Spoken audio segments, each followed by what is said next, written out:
Okay, in this lecture, we want to look at some additional viscous flow problems. And we're going to start by revisiting the co-wet flows that we studied in the previous lecture. And what we're going to do is we're going to combine the two separate flow fields that we studied.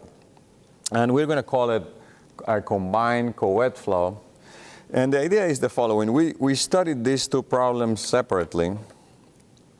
One was the flow between two parallel plates in which there was no pressure gradient in the flow, but in which we were pulling the upper plate with a constant velocity, capital U naught. We studied that problem last time. And then we also studied the problem where we again have two parallel plates, but in this case both plates are fixed, and instead we have a pressure gradient in the fluid which is a constant but that it is not zero. So in the first case the flow is driven by the motion of the upper plate, and in the second case the flow is driven by the existence of a pressure gradient. So what happens if we have both? So that is, we will have two parallel plates.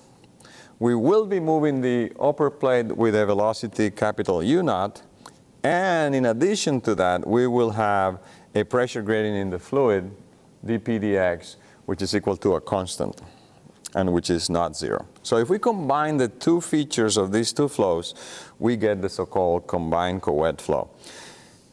It always goes back to the same governing equation. You recall, if we take the Navier-Stokes equations, the full Navier-Stokes equations, and we simplify them for the geometry that we're looking at here, the only equation that we have left and that is relevant to us is this one, which comes from the x component of the Navier-Stokes equation.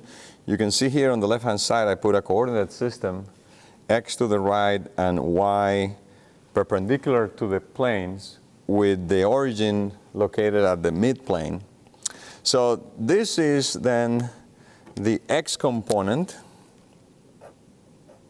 of the momentum equation.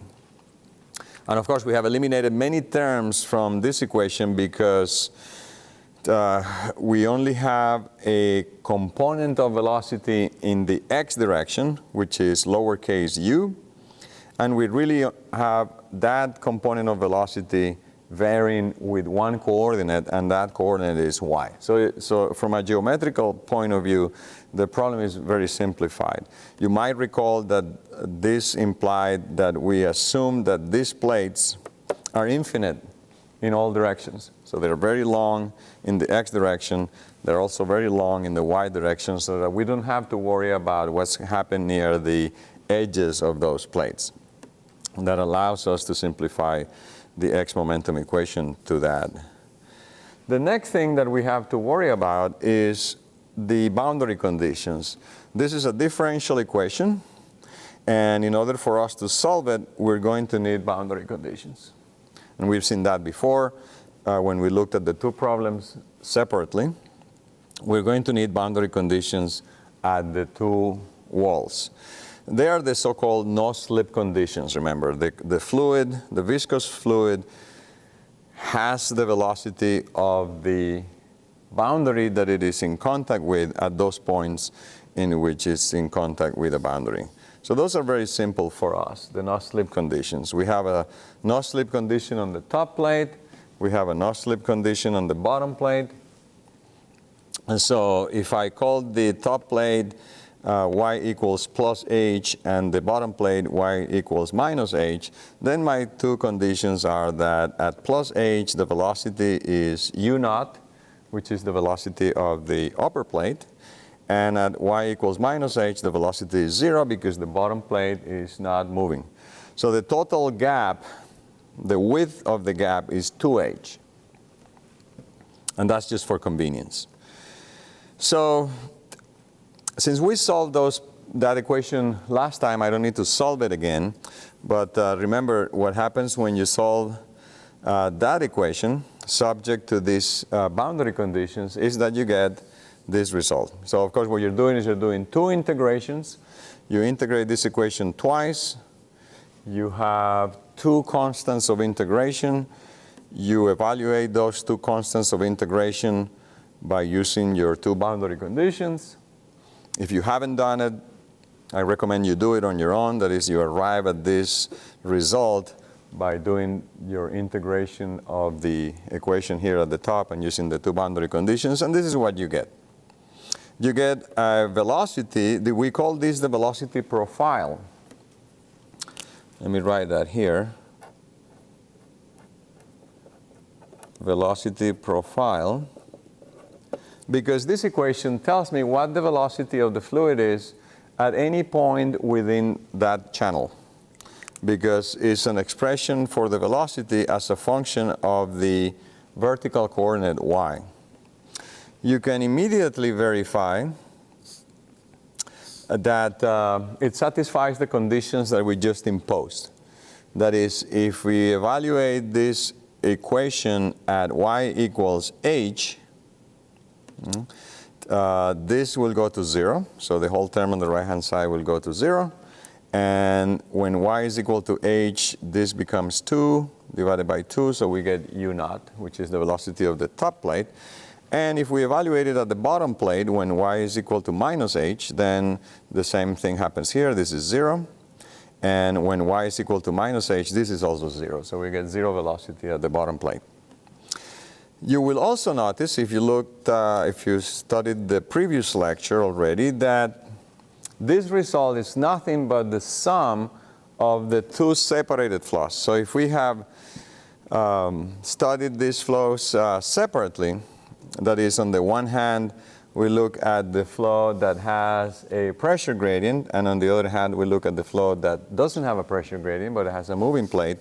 The result is nothing but each of these expressions. So the first part of this velocity profile is the flow field due to the fact that the upper plate is moving, and the second term of this velocity profile is due to the fact that there is a pressure gradient in there. So what we're getting is a sum of the previous results, and that's what we call in fluid mechanics a superposition of solutions. So we have two separate solutions. If we add them up, we get a new solution.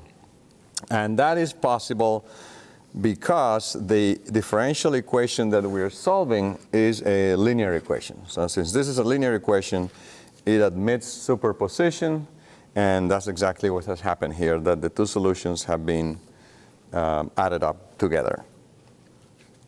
Now that we have this result, we can compute some other quantities that will be interesting from an engineering point of view. For example, I could be interested in knowing how much flow is going through the channel in terms of a volume flow rate. So we can compute a volumetric flow rate. Again, this will be a volumetric flow rate per unit depth because we're doing a two-dimensional problem. So think of it as being per unit depth into the paper, or per unit width into the paper. But again, the volumetric flow rate, if I call it Q, will be the integral over the entire cross-sectional area of the flow of the product of the velocity and the area. So the differential area, of course, is a differential y in the vertical direction times 1 unit of width, which I'm going to leave out of the equation, and then I have to carry out the integration from the bottom plate, which is at minus h, to the top plate, which is at h. So all we're doing simply is we're taking this equation for the velocity profile, and we're integrating it in the y direction. So if you go ahead and do it again as an exercise, go ahead and integrate that in the y direction and evaluate it between minus h and h, then you get this result. You get that the volumetric flow rate per unit depth will have two terms, because the original equation had two terms. The first part is the volumetric flow rate due to the motion of the upper plate. That's very simple, u naught times h. And the second term is the volumetric flow rate due to the fact that there is a pressure gradient in the PDX. That's a little bit more complex. It depends on h cubed, has the pressure gradient, also has the viscosity in it. You notice two things. The first term is positive. The second term is negative. And of course, the actual sign of these terms would depend on the direction of this velocity, u0, and the direction of this pressure gradient. We're assuming that the velocity of the plate is to the right, so it's in the positive x direction. So let's take that u0 to be positive. This term could be positive or negative depending on whether dp dx is positive or negative. Now, if I have a pressure gradient such that the pressure drops as I go from left to right, that would give me a negative pressure gradient. So if the pressure is higher on the left than it is on the right, that's a negative pressure gradient. That makes the flow move from left to right. So in that situation, of course, since partial p, partial x would be negative, this would be positive, and both terms would contribute to the flow going to the right. However, if I have a pressure gradient such that the pressure increases as I go from left to right, in that case, the pressure gradient dp dx is a positive quantity. Pressure increases with x. And of course, such a pressure gradient would make the flow go from right to left. And then dp dx would be positive. This would stay negative. And now it's like I have competing effects.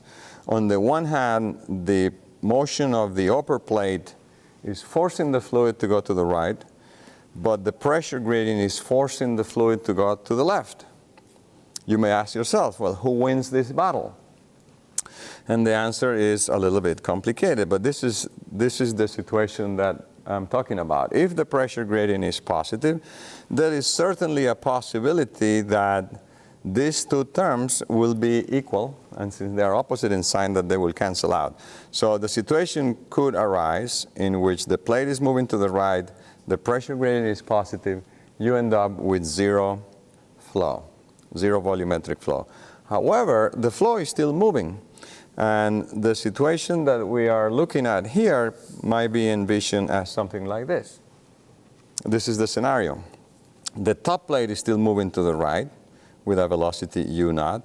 The pressure gradient is such, if I write it here again, dp dx greater than 0.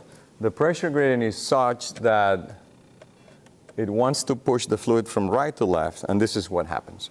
So the fluid that is closer to the plate will tend to move to the right because that's where the plate is going. But the fluid that is closer to the bottom plate, remember the bottom plate is not moving, then that will be controlled more directly by the pressure gradient, and that fluid will be going to the left. And if you balance it exactly so that you make the total flow equal to 0, then that means that there is as much fluid going to the left as there is going to the right. And that's an interesting scenario with this flow.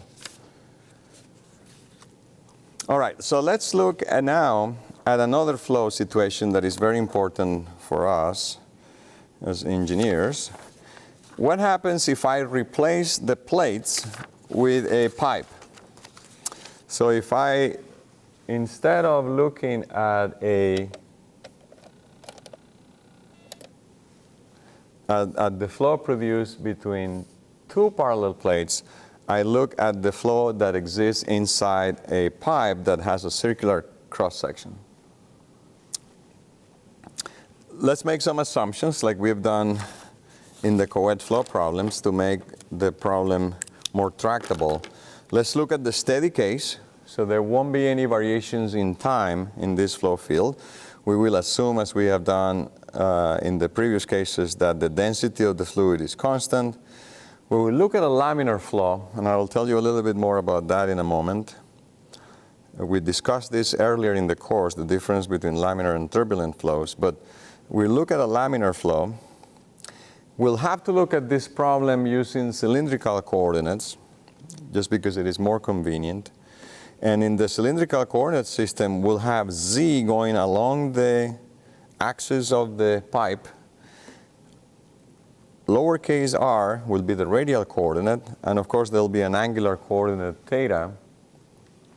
But we will assume that the only flow direction is in the z direction. That is, we will not have any flow in the radial direction, and we will not have any flow in the circumferential direction. So both v sub r and v sub theta will be equal to 0. You can see that I put a pressure gradient and I make it constant, similarly to what I did for the co-ed flow problem with a pressure gradient.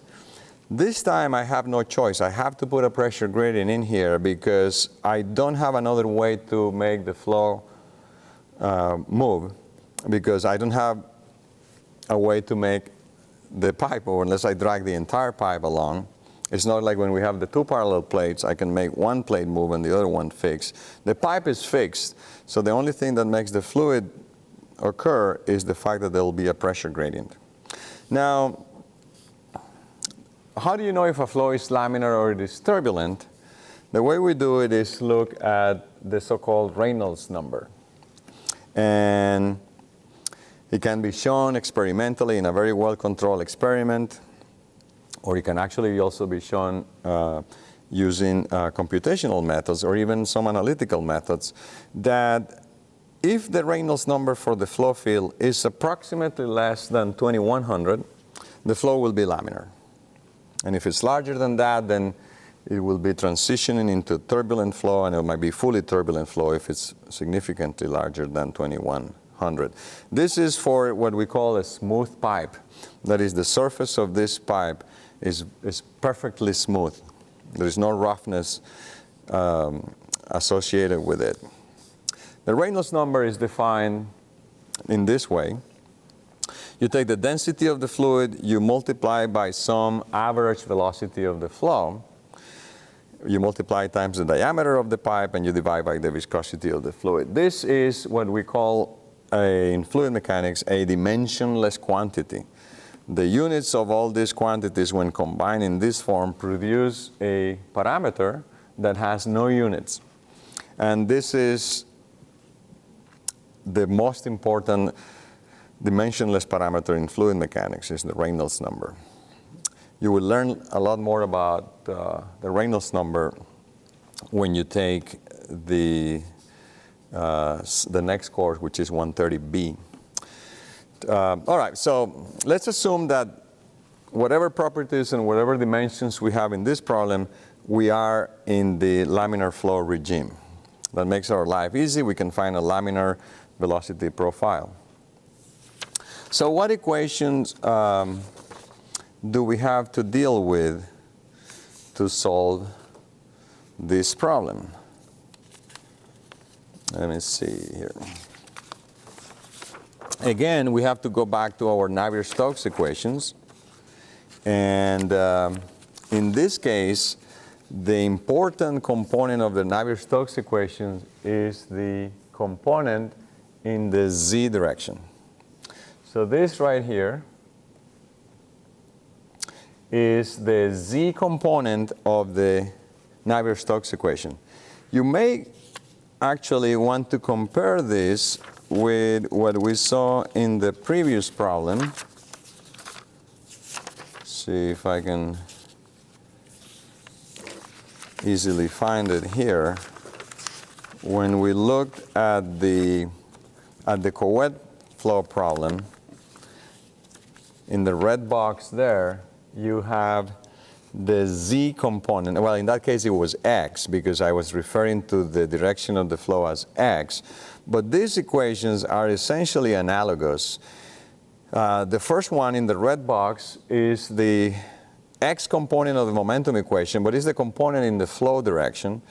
And this one here is the z component of the momentum equation in cylindrical coordinates, but again, is the component in the flow direction.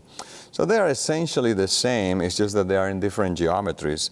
You have the pressure gradient in the flow direction, you have the pressure gradient in the flow direction, and then you have the remaining viscous term. In the case of the parallel plates, is a simple term involving the second derivative. In cylindrical coordinates, that term is a little bit more complicated because of the nature of the cylindrical coordinates. But from a physical point of view, it really is the same.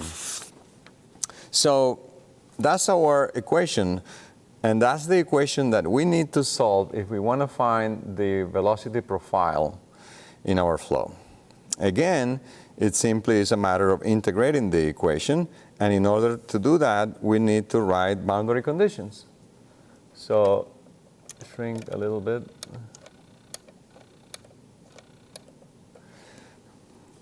No slip condition on the surface of this pipe.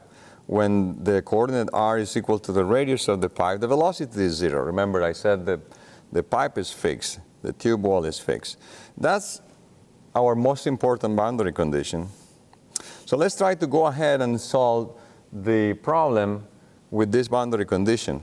If you're thinking ahead, you know that solving this equation will involve two integrations. So at some point, we're going to have to worry about another boundary condition. But let's move forward and proceed with the integration with what we have.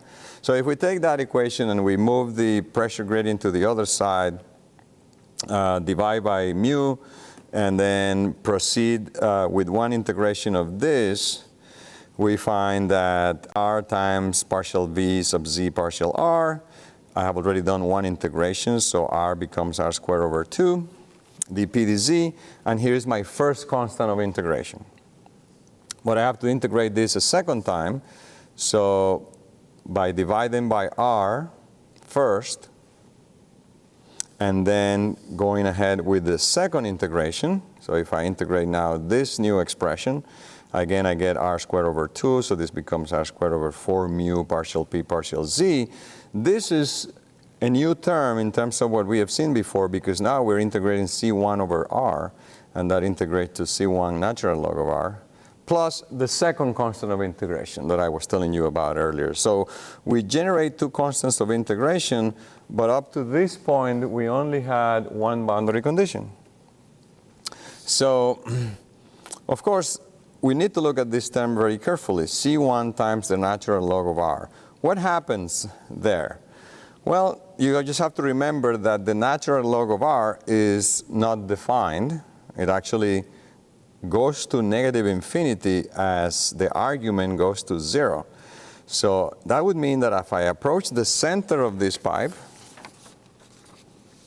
right, as I approach the center of this pipe, the axis of the pipe, of the tube, this term would get larger and larger and negative, and in fact would be undefined when we go to r equals 0. So that means that we cannot really have this term in our solution, and that is in fact the second boundary condition that we were looking for. That in order for us to have a solution that is physically correct, it is required for us to put this constant c1 to 0 so that we don't have a term that becomes unbounded in any part of our flow field, in this case, the center line. So that eliminates the constant c1, and of course, to find the constant c2, we use the boundary condition of no slip on the pipe, on the surface of the pipe, on the inner surface of the pipe, and that is right here, by simply taking this solution, putting v sub z equals 0 when we are on the surface. As we solve for c2, and that gives us the c2 constant in terms of the parameters of the problem. So now we have c1 equals 0, c2 equals 0. We can write the final solution for the flow field, or the so-called velocity profile, as given by this expression. You can see right away that it is what we call a parabolic profile. That is, the velocity in the z direction varies with the square of the radius. That has a name. We call that a Poiseuille flow, and is represented by this parabolic flow. We could sketch it out.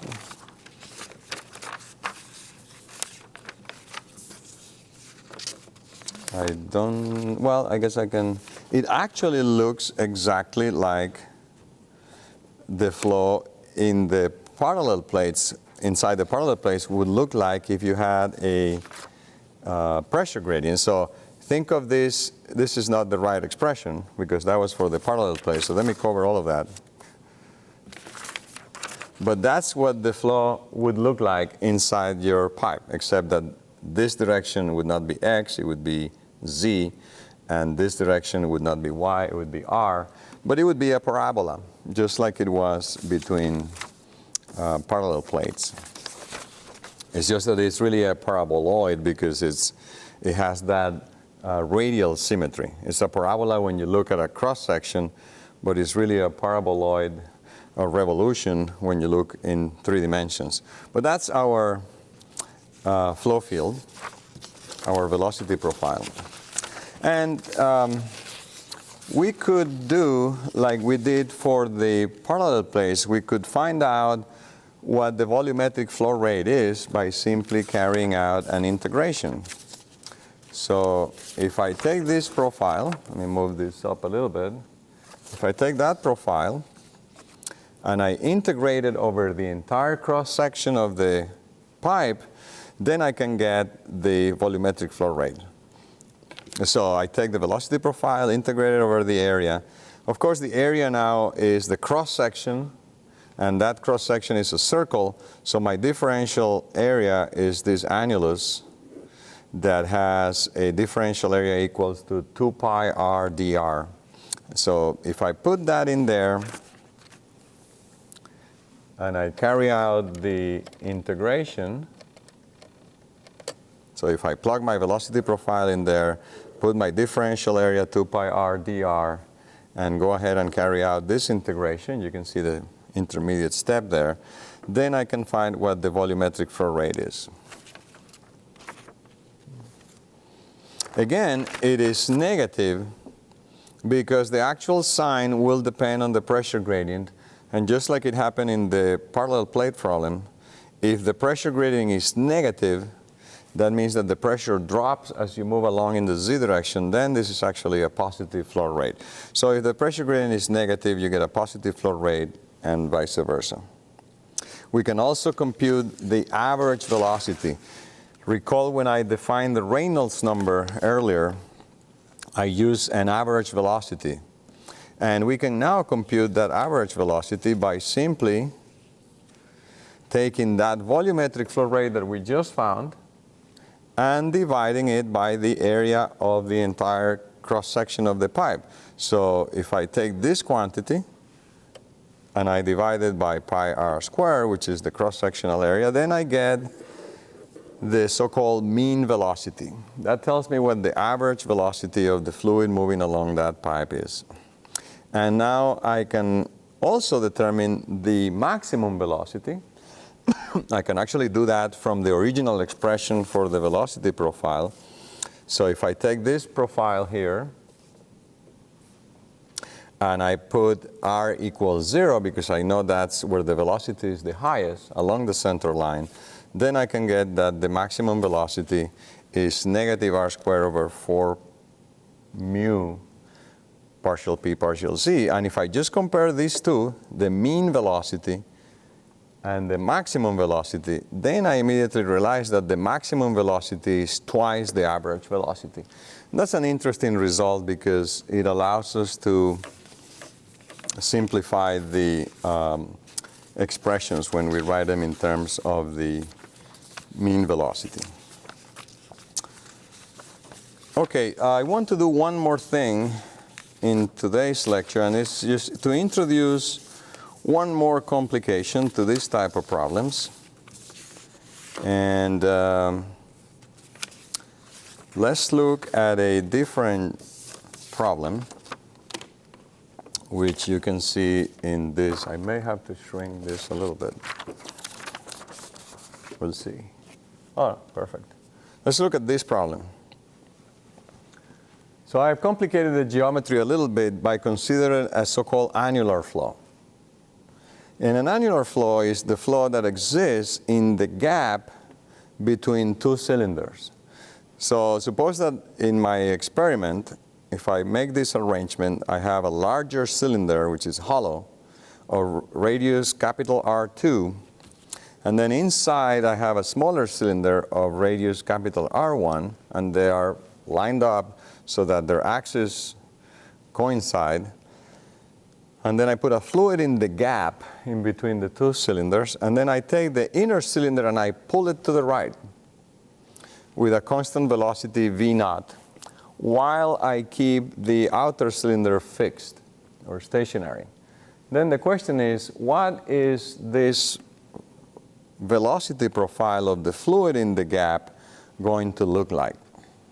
And I've sketched here in blue what I would expect it would look like, because from the no-slip conditions, I know that on the outer surface, which is stationary, the fluid has to have zero velocity. But on the surface of the smaller cylinder, which is moving at a velocity V naught, the fluid should have that velocity V naught. The big question is, what happens in between the inner cylinder and the outer cylinder? If you were to make a guess, you perhaps would say that it is a linear profile, that this could be a straight line, just because it has a similarity to what we saw in the co-wet flow. If we look at the original co-wet flow, when one plate is moving to the right and the other one is stationary, we saw that the solution, which is the first term here, is actually a straight line. And so we could guess, well, maybe this is also a straight line. But if you think a little harder, you realize that it might not be. And, but to actually get the result, we can go ahead and look at the equations. Same equation that we just used for the previous problem, because it's the same geometry. So I take the z component of the momentum equation that includes a pressure gradient term and the viscous term. However, when I write my boundary conditions, that's where the geometry will become obvious. So I will write, of course, boundary conditions on the inner cylinder and on the outer cylinder. On the inner cylinder, when the coordinate r is equal to the radius of the small cylinder, the velocity has to be equal to the V naught at which I'm moving the inner cylinder. But when we go to the outer cylinder, when r equals capital R2, then the velocity must be 0. That defines my geometry going all the way from the inner cylinder to the outer cylinder. Now, I will put the pressure gradient to 0 because I don't really need it. I could leave it in there and look at a slightly more complicated problem, but since I have the inner cylinder moving to the right, that by itself will generate a flow field. So I will set the pressure gradient to 0 and let the motion be entirely due to the velocity of the inner cylinder. That will make my calculations a little easier.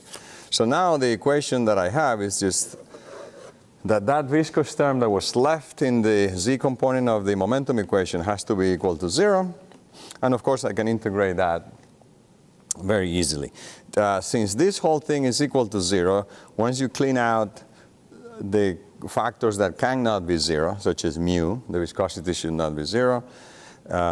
All that you're left really is that this quantity inside the parentheses has to be a constant, must not be a function of r, so that when you differentiate it with respect to r, you actually get 0. So that's what I write here. So I write that the product of r times partial v sub z partial r must be a constant. And essentially, that is one integration of this equation on the left. And to integrate it again, I divide by r. So now I have partial v sub z partial r equals c1 over r. And then integrate that, and that will give us c1 natural log of r plus c2. This will ring a bell, because in the problem that we just solved for the flow inside a pipe, we came up with this equation in the red box here. Look how similar these are. Of course, this part is exactly the same. C1 natural log of r plus C2, we had it before. It's just that before we also had this term because we had a pressure gradient in the pipe. But I said in this problem, we're not going to have a pressure gradient. So essentially, we just got the same result as we did before, but eliminating the pressure gradient term. Now, in the previous problem, remember we went through the argument that C1 had to be 0, because otherwise at the center of the pipe we would have a problem. But of course, you may have already realized that we don't have such a problem anymore, because even though it is true that if R goes to 0, this term becomes infinitely large, we don't have to go to R equal to 0, because our flow field is confined to the gap that exists between capital R1 and capital R2. So now I don't have an argument to say that C1 must be 0, and I must keep that term in the solution. But that's not a terribly complicated problem. Keeping that term, we still have the two boundary conditions to find C1 and C2. So on the small cylinder, when lowercase r equals capital R1, the velocity must be v naught. So I just substituted that in there. And then on the outer cylinder, when the coordinate lowercase r must equal to capital R2, the velocity must be 0. So I get these two equations for the two unknowns, C1 and C2. It is very easy to solve them. For example, if you subtract them, if you subtract those two equations, you immediately can get the first constant C1. So subtracting and simplifying using properties of the natural log, we find that the first constant C1 is V naught, which is the velocity of the inner cylinder, divided by the natural log of R1 over R2. Once we have C1, then we can use, for example, the second equation here to get C2. And so if we do that, we find that C2 is negative V2 over natural log of R1 over R2 times the natural log of R2. So these are our two constants, C1 and C2. So we can take those and put them back into our solution here. Plug in C1 and plug in C2, clean it up a little bit, put it in a nice way, and come up with that. The velocity profile in this annulus is equal to a constant, the velocity of the inner cylinder, times this natural log function, natural log of r, lower the coordinate r, over R2, and then divided by this, which of course is a constant, natural log of R1 over R2. Bottom line is that if you look at this carefully, you conclude that the profile is not linear. It's actually a logarithmic profile. So this profile that I sketch here, this shape is a natural log profile. It's not a straight line. And that is how you solve the problem for the flow field in an annular flow. If you want to do additional exercises, you can, of course, utilize this result to find the volumetric flow rate. I will leave that up for you to do. Right? What is the volumetric flow rate? By integrating the velocity over the area of this flow field. And you can also, of course, do a few more things. You could also find the shear stresses. So I will also leave that for you to do. Find the shear stresses on each cylinder. And if you can do that, then I think you have a good understanding of these flows. Okay, so I'll see you at the next lecture. Thank you.